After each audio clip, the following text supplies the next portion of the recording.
Welcome to the Salmon Runs YouTube. Enjoy the video. You have credentials and server info ready. Start now. Download the FortiClient VPN installer for your OS, then run it. When prompted, allow installer permissions and accept the default VPN component. Don't install extras. Once the installer finishes, open FortiClient and choose Remote Access. Add a new connection. Enter a recognizable name, the server address, and your username. Make sure to save the profile. This gets you to the connection screen quickly. Next, we configure the details. You're on the connection profile. Now configure the how and why. Choose SSL VPN or ISEC per your admin's instruction.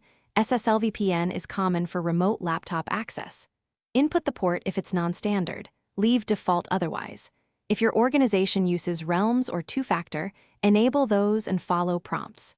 Configure split tunneling to reduce bandwidth use and set DNS or proxy only when required.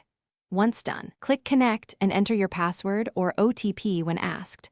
FortiClient will establish the tunnel. You're ready to connect. Click Connect and enter your password or one-time code.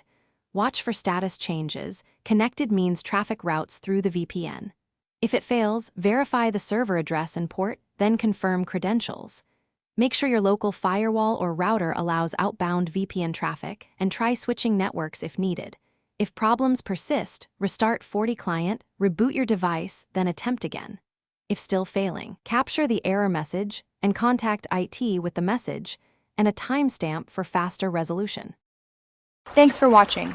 Consider subscribing if we helped you.